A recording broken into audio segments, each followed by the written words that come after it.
एक पल के लिए सोचो, क्या होगा अगर अर्थ का रोटेशन अचानक से रुक जाए। सिर्फ 5 सेकंड्स के लिए, न उससे ज्यादा न उससे कम। पूरा प्लैनेट एक ही इंस्टेंट में फ्रीज। और क्या होगा जब अर्थ वापस से रोटेट करना शुरू करेगा? क्या हम वहां होंगे उसे देखने के लिए? अर्थ हर दिन यानी हर 24 आवर्स में अपनी एक्सिस पर एक फुल रोटेशन कंप्लीट करता है। इसी रोटेशन की वजह से हमें डे एंड नाइट मिलता है। ये रोटेशन कोई एक्सीडेंट नहीं है। ये प्रोसेस शुरू हुआ था जब अर्थ लगभग 4.6 बिलियन ईयर्स पहले बना। उस समय सन के अराउंड गैस और डस्ट का एक बड़ा डिस्क घूम रहा था। उसी डिस्क के अंदर छोटे डस्ट और रॉक पार्टिकल्स एक दूसरे से टकराकर जुड़ते गए। इसी मूवमेंट ने अर्थ को एक डायरेक्शन में यानी उसके एक्सिस के अबाउट रोटेट करना सिखाया। बिल्कुल वैसे ही जैसे एक लट्टू अपने एक्सिस पर तेजी से घूमता है, पर बहुत देर तक रोटेट होने के बाद फ्रिक्शन की वजह से वो रुक ही जाता है। लेकिन स्पेस में लगभग कोई फ्रिक्शन नहीं होता है, इसलिए अर्थ नहीं रुकता।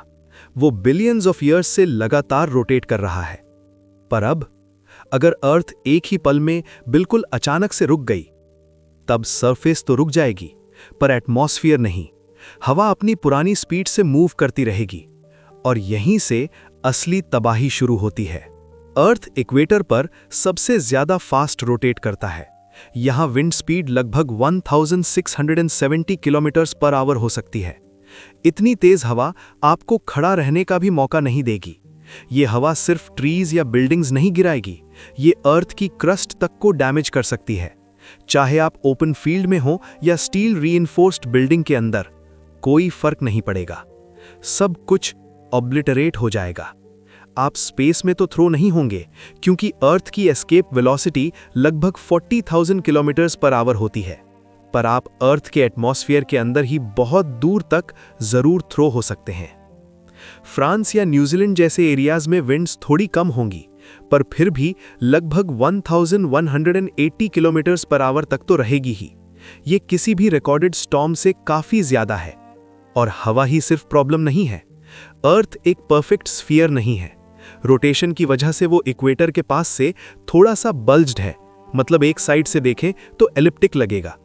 पर अगर रोटेशन रुक गई तो अर्थ धीरे धीरे परफेक्ट स्फीयर बनने लगेगा। इस प्रोसेस में इक्वेटर के पास जमा हुआ पानी पोल्स की तरफ बहने लगेगा।